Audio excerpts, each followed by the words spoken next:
The massive view screen on the bridge of the Earth ship showed the approaching alien vessel. It was unlike anything humans had ever built. Sleek, almost organic in appearance, with pulsing blue lights that seemed to flow across its surface like water.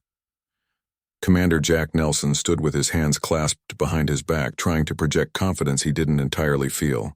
This was humanity's first contact with an advanced alien species. Everything would change after today. "They're hailing us, sir," said Communications Officer Lisa Harmon. Her fingers moved quickly across her console. "Put them through," Jack ordered, straightening his uniform. The screen flickered and revealed a tall, slender being with iridescent blue-green skin. Its eyes were large, almost insect-like, and seemed to shimmer with intelligence. When it spoke, its mouth barely moved, but the words came through clearly. "Greetings, Earth vessel. I am High Ambassador Zextul of the Ventari Collective. We have been observing your world for some time." Jack stepped forward. "I am Commander Jack Nelson of the United Earth Space Force.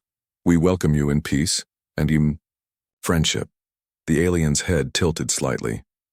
"How quaint. We accept your greeting, Commander.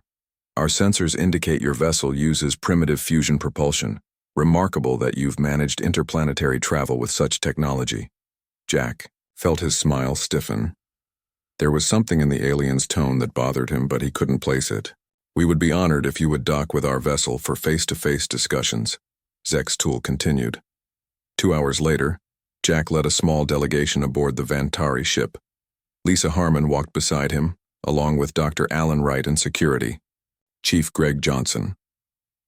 The interior of the alien vessel was even more impressive than its exterior. Corridors that seemed to shift and adapt as they walked through them, lighting that responded to their presence.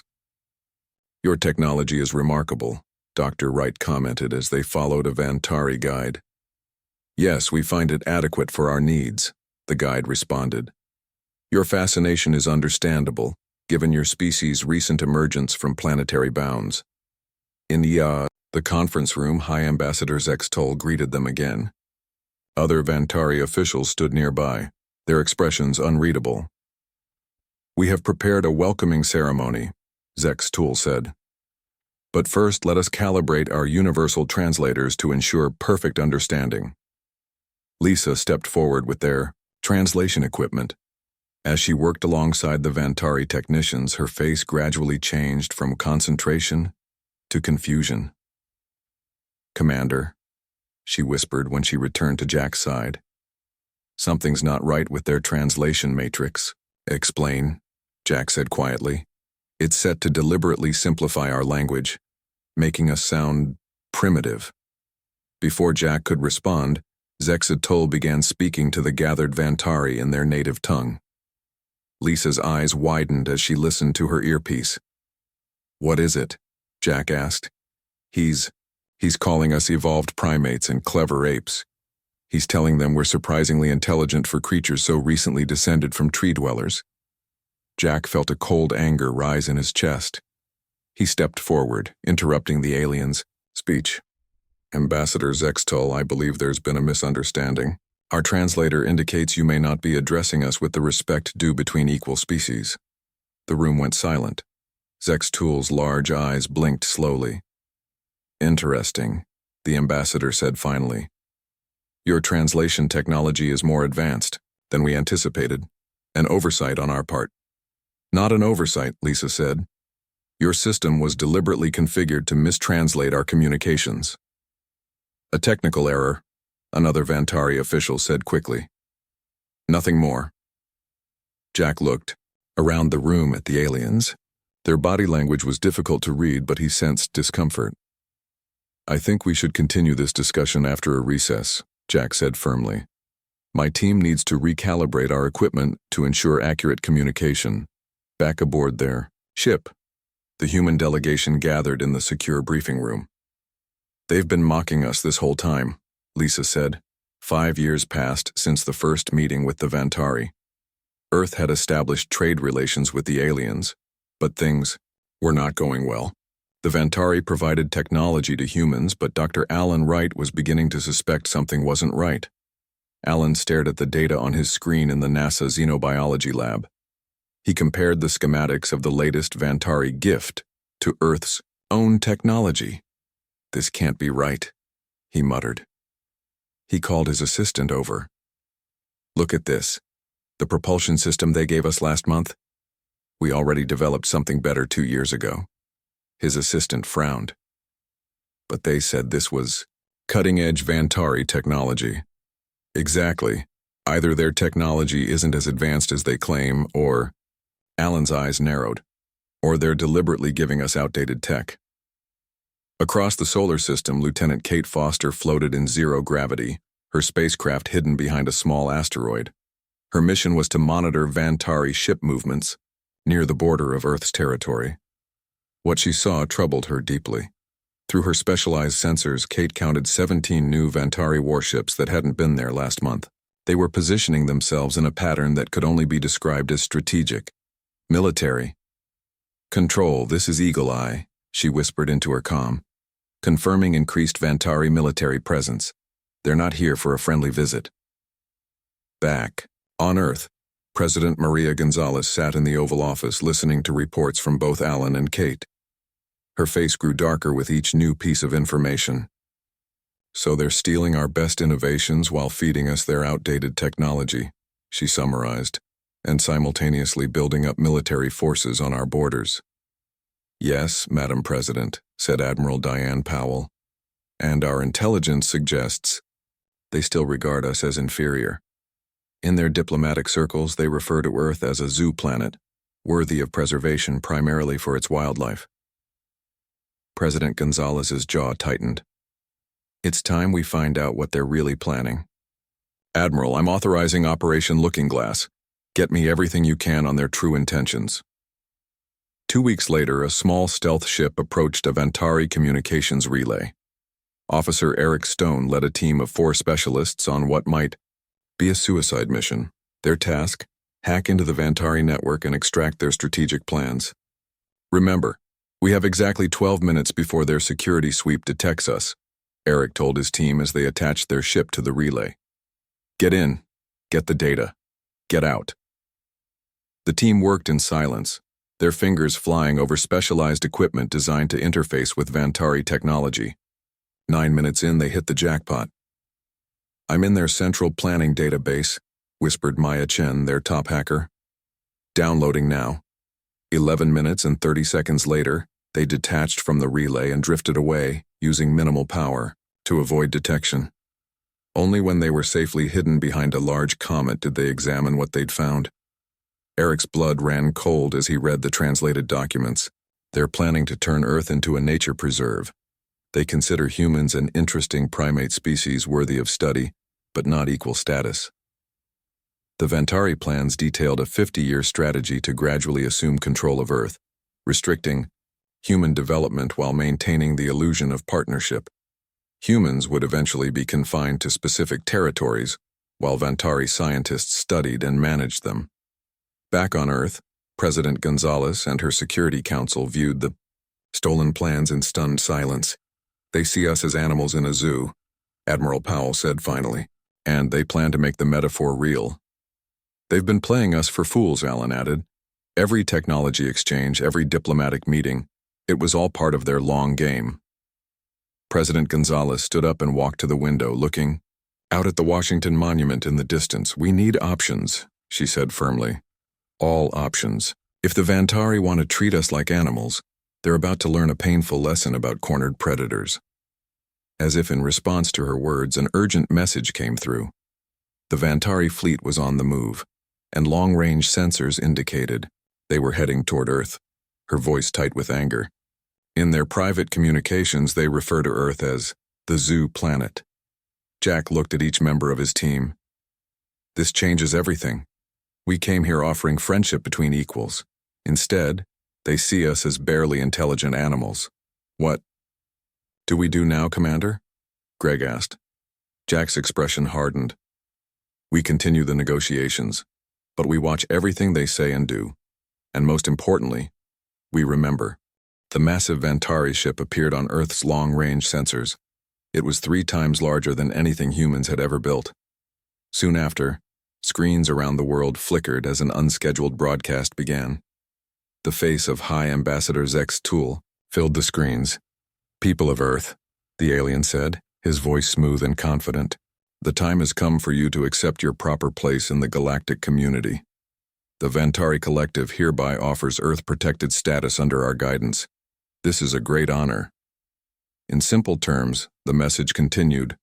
Earth would become a protectorate. Humans would limit their technology development and space travel. In return, the Vantari would protect Earth from other alien threats. "You have 48 hours to accept our generous offer," Zek's tool finished. "If you refuse, we will be forced to take more direct action to secure your planet's future." In the White House Situation Room, President Gonzalez slammed her fist on the table. "This is not protection. It's a takeover," she said. "They're giving us an ultimatum to willingly become their pets." Reports came in from around the world. People were panicking. The Vantari fleet at the edge of the solar system now numbered over 50 ships. "What are our options?" the president asked. Admiral Powell looked grim. "Militarily, we don't stand a chance. Their technology is too advanced." Chief Engineer Chris Morgan cleared his throat. "Maybe not as advanced as we thought." All eyes turned to him. "I've been analyzing the data we stole. There's a flaw in their shield technology. Their ships are incredibly strong against conventional weapons, but they have a specific vulnerability to quantum phase disruptions. Can we exploit that?" asked the president. "Not quickly enough to stop their fleet," Chris admitted, "but it gives us something." The door to the Situation Room burst open. Professor Sam Baker rushed in looking like he hadn't slept in days. "Madam President, I have a proposal," he said. "It's extreme, but it might be our only option." Sam pulled up a holographic display showing the Vantari home system. "We know their civilization is centered around their home star," he explained. "It's a Class G star, similar to our Sun, but with one key difference. It's already in an unstable phase of its life cycle." Sam's fingers moved across the display, zooming in on the star. "My team has been developing a quantum tunneling device for deep space exploration, but with modifications, it could be used to trigger a reaction in their star, not to destroy it completely, but to destabilize it enough to send a message." The room fell silent as everyone considered the implications. "You're talking about threatening their entire solar system," Admiral Powell said finally. "Yes," Sam replied. "But we would control the level of disruption. We could demonstrate our power without causing extinction-level damage." President Gonzalez stared at the hologram for a long moment. "This is a terrible choice to have to make," she said quietly. "But they've left us no alternatives." She looked up at Sam. "How quickly can this device be ready?" "With unlimited resources? 3 months?" Admiral Powell shook her head. "We don't have 3 months. They're giving us 48 hours. Then we need to buy time," the president decided. "Admiral, prepare our defense forces. We'll need to hold them off long enough for Professor Baker's team to complete their work." As the meeting ended, Chief Engineer Chris pulled Sam aside. "Your lab is in Colorado, right? In the mountains?" Sam nodded. "Good. Deep underground would be safer. I'll help you set up a secure facility. We'll call it Project Sunforge." Across Earth, military forces mobilized. Civilian populations moved to shelters. Scientists and engineers from around the world were quietly transported to a secret facility deep beneath the Rocky Mountains. On the 48-hour mark, President Gonzalez sent her response to the Vantari. "We respectfully decline your offer of protection. Earth will remain free and independent. We invite you to establish relations between equals, not master and subject." Hours later, the first Vantari ships entered Earth orbit. Deep under the Rocky Mountains, Project Sunforge was running day and night. The main lab was filled with the best scientists and engineers from around the world. In the center of the room stood a device about the size of a small car. It glowed with a faint blue light. Dr. Greg Johnson hadn't slept more than 4 hours, a night for 2 weeks. His eyes were red, but his hands were steady as he worked on the quantum tunneling device. "This connection isn't holding," he muttered to his assistant. We need a stronger alloy. Above ground, the situation was growing worse. The Vantari had destroyed 3 more bases on the moon. Their ships now surrounded Earth like a net. They had not yet attacked the planet directly, but everyone knew it was just a matter of time. In a secure bunker, Admiral Powell studied the latest satellite images. The Vantari fleet was growing.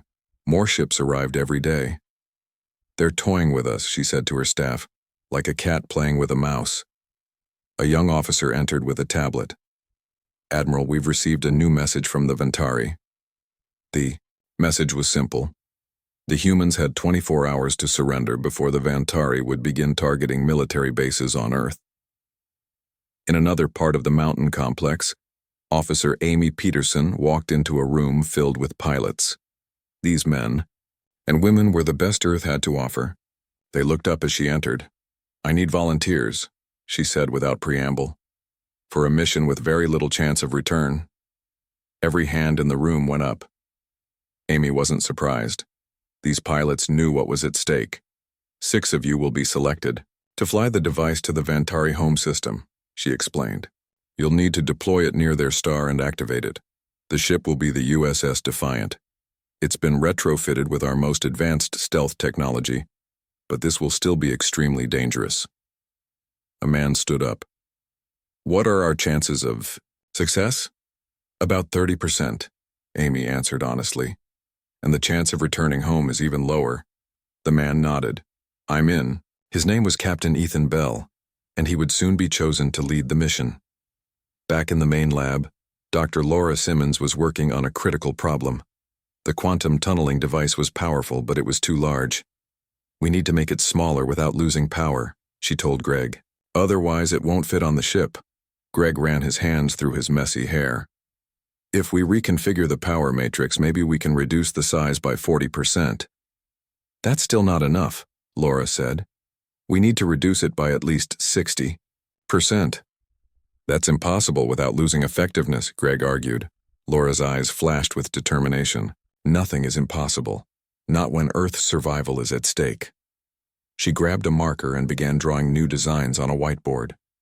After a few minutes, Greg's expression changed from doubt to excitement. That might actually work, he said. But we'd need to completely rebuild the core. Then let's get started, Laura replied. In the command center, President Gonzalez received the latest update. The Vantari had begun moving some of their ships into lower orbit. They were preparing for their attack. How much longer does Project Sunforge need, she asked. At least 3 more days, her aide replied. The president's face was grim. We don't have 3 days. She turned to Admiral Powell. Initiate Operation Firewall. Deploy all our orbital defenses. We need to buy time. That will reveal capabilities. We've kept secret, the Admiral cautioned. It doesn't matter now. Use everything we have. As Earth prepared for battle, Captain Bell walked through the hangar where the USS Defiant waited. The ship was smaller than a standard destroyer but packed with experimental technology. It would be his responsibility to get the quantum device to the Vantari home star. A technician was working on the ship's main computer. She'll be ready to fly in 16 hours, Captain. Bell nodded. She has to be. In 24 hours, the Vantari start bombing Earth. He looked at the ship that would either save humanity or become his tomb. Make her ready in 12. And on the far side of the moon, they fired their first warning shot, destroying an unmanned research station. The message was clear. Surrender or be conquered. In the underground facility, Sam Baker looked at his team of brilliant minds gathered from across the planet. We have one chance to save Earth, he told them. Let's make it count. The sky over the Pacific Ocean lit up with bright flashes of light. The Vantari had begun their attack on Earth. Their first targets were military bases in Hawaii, Japan, and the Philippines. The alien weapons were powerful, causing massive destruction. Earth's defenses fought back, but they were outmatched. In the underground command center, President Gonzalez watched the battles on large screens. Reports of casualties came in every few minutes. Our Pacific Command Center is gone, an officer reported. 2,000 personnel lost. The president's face showed no emotion, but her hands were clenched tightly. What about Operation Firewall? Admiral Powell pointed to a different screen. Our orbital platforms are engaging the Vantari fleet. We've managed to damage 3 of their smaller ships, but it won't hold them for long. We just need a little more time, the president said. In the hangar deep under the mountains, the USS Defiant was ready for launch. Captain Ethan Bell led his crew of 30 volunteers aboard. These men and women had all written goodbye letters to their families. They knew they might never return. Final systems check, Bell ordered, as he settled into the captain's chair.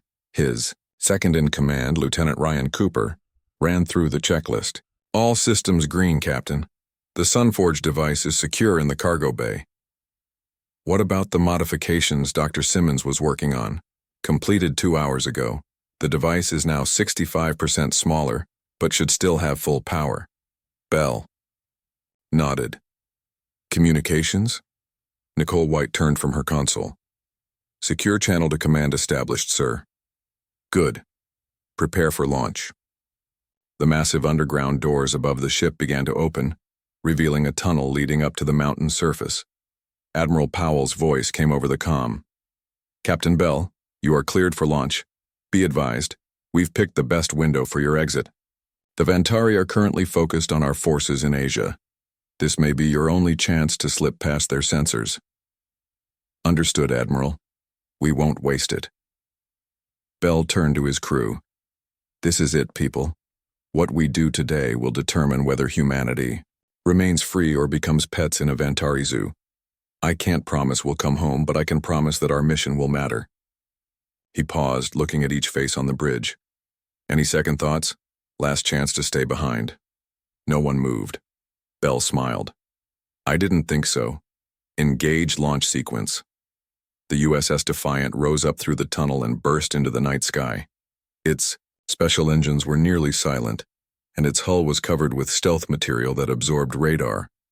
As soon as it cleared the atmosphere, the ship activated its experimental drive and vanished from Earth's sensors. In orbit, the battle was not going well for humanity.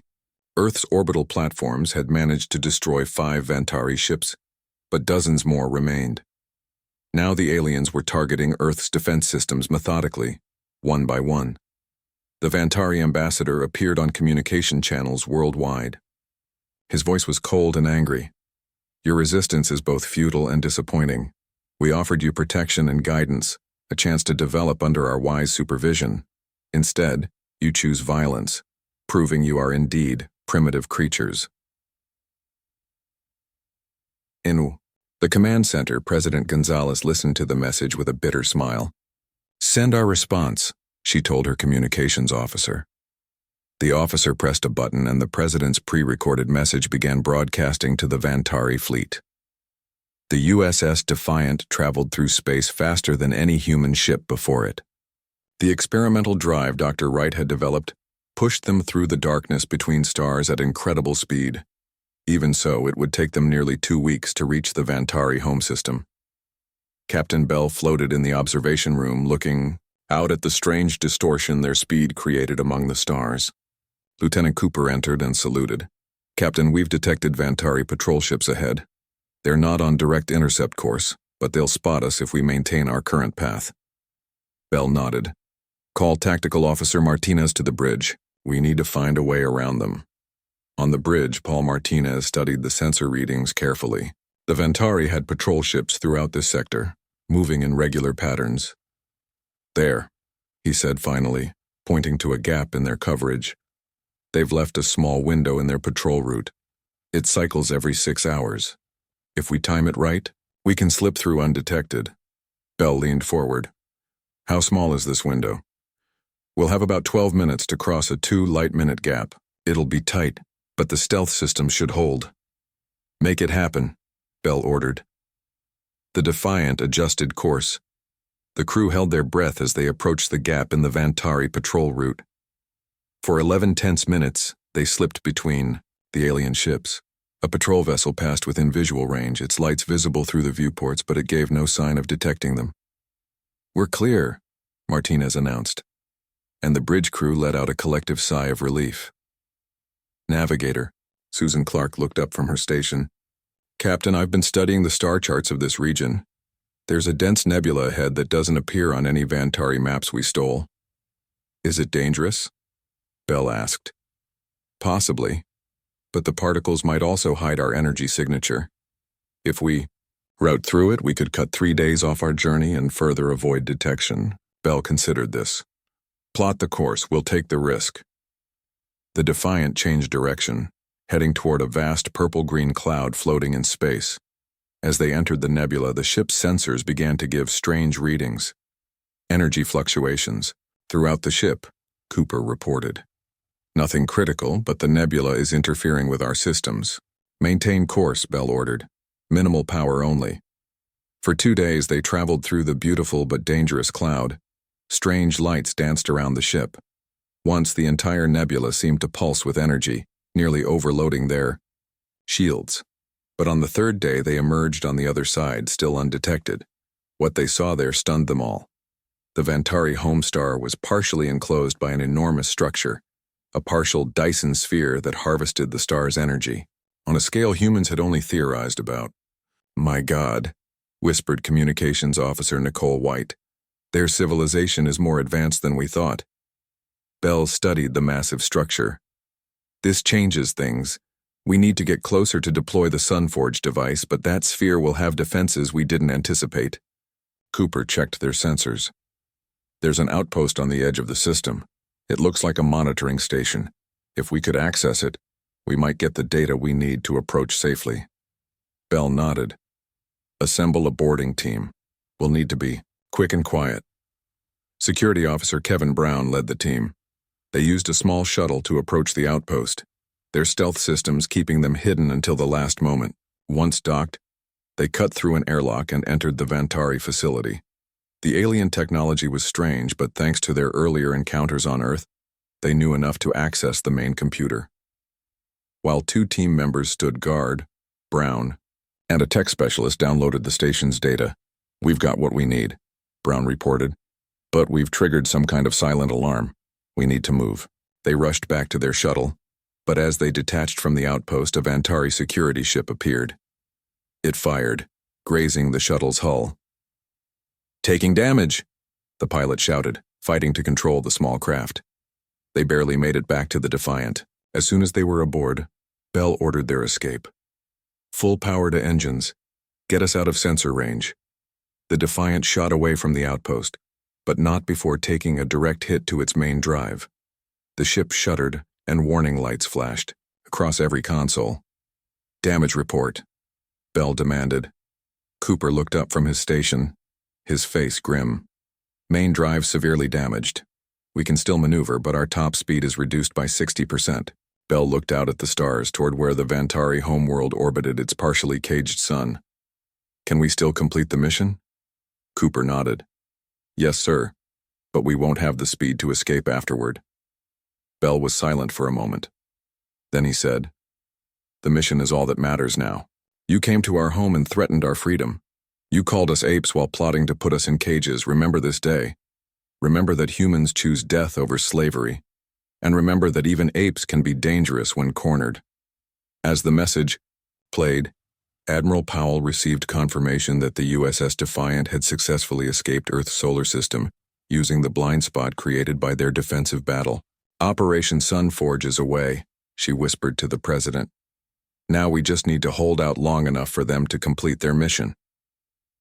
Outside, the Vantari ships moved closer to Earth, preparing for the next wave of attacks.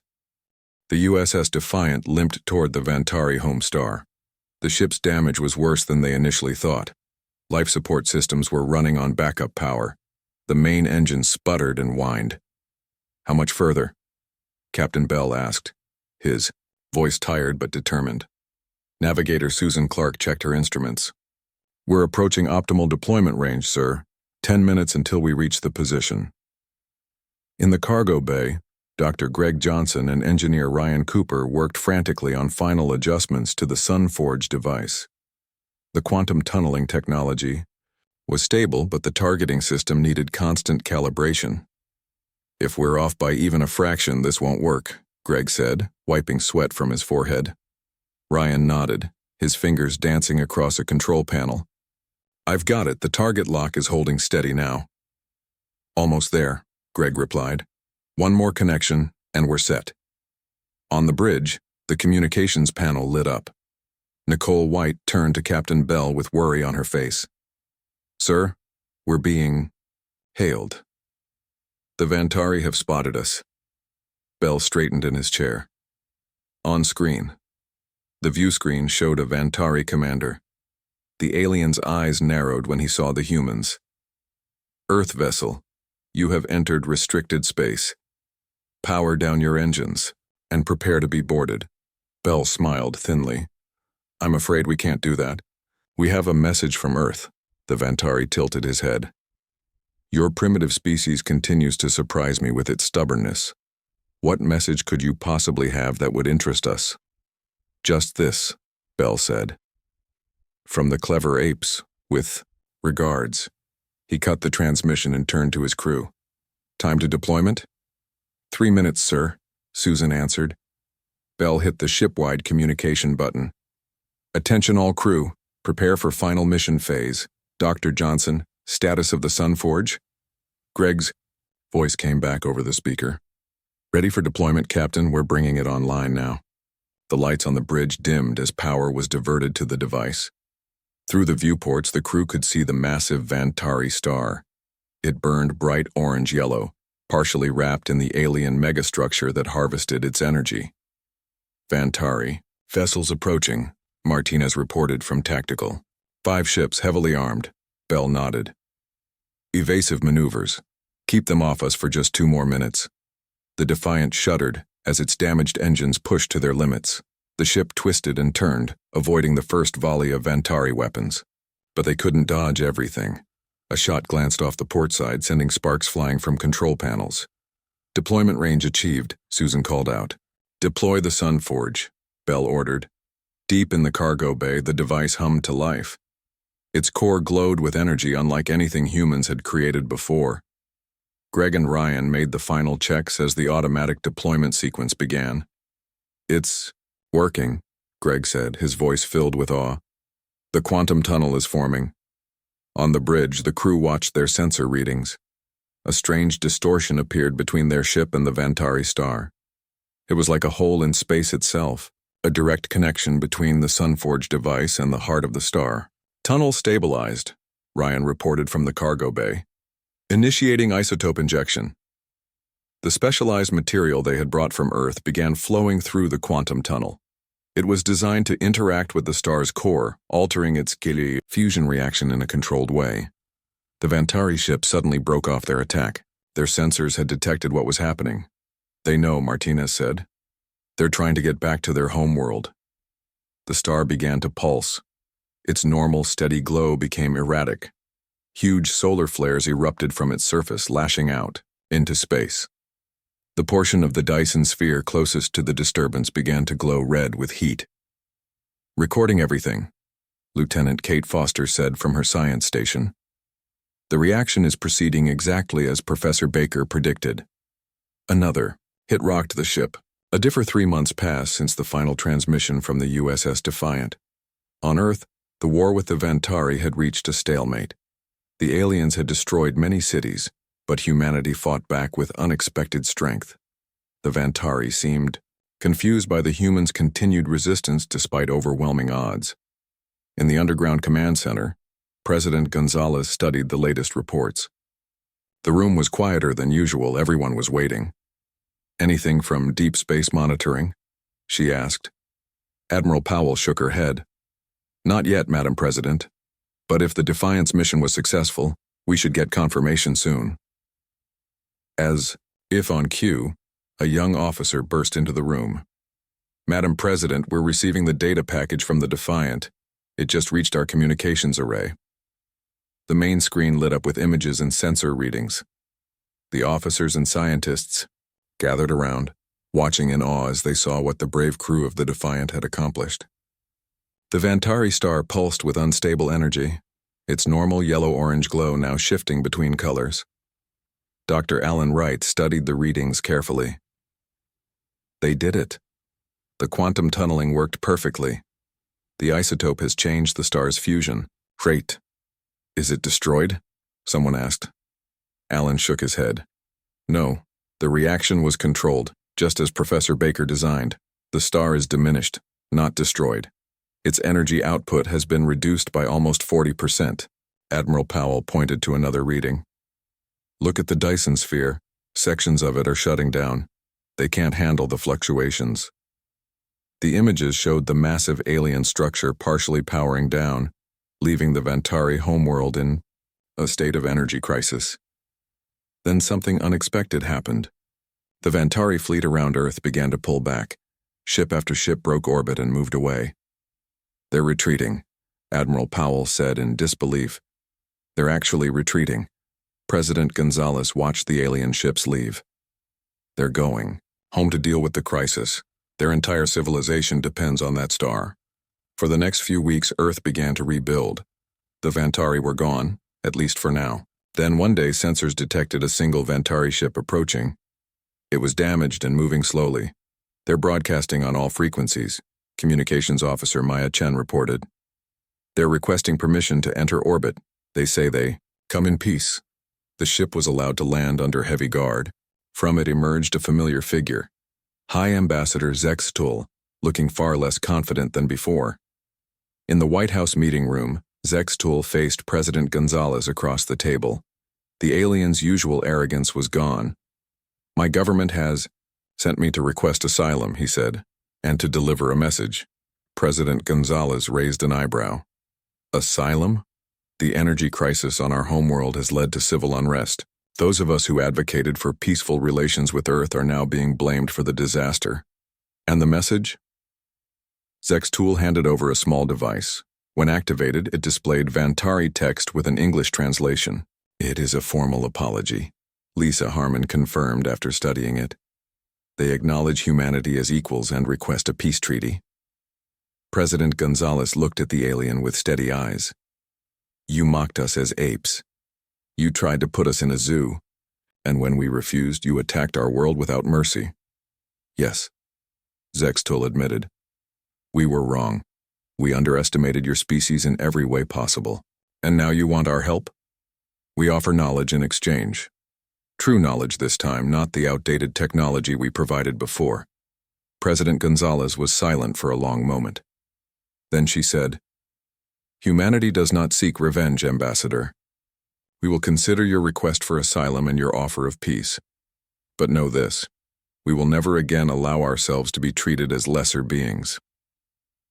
2 days later, a small ship was detected entering Earth's atmosphere.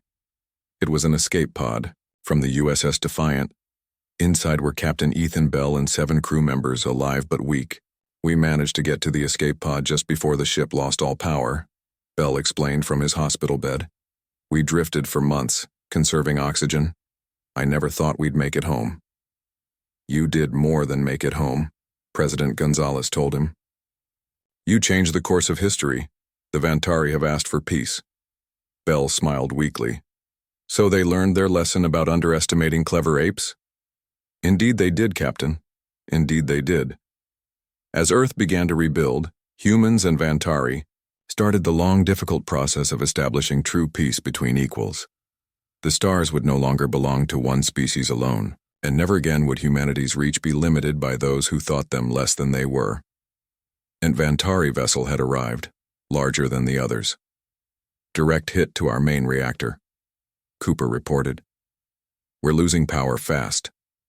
Bell looked at his crew. They all knew this might be their last mission. Send the data to Earth.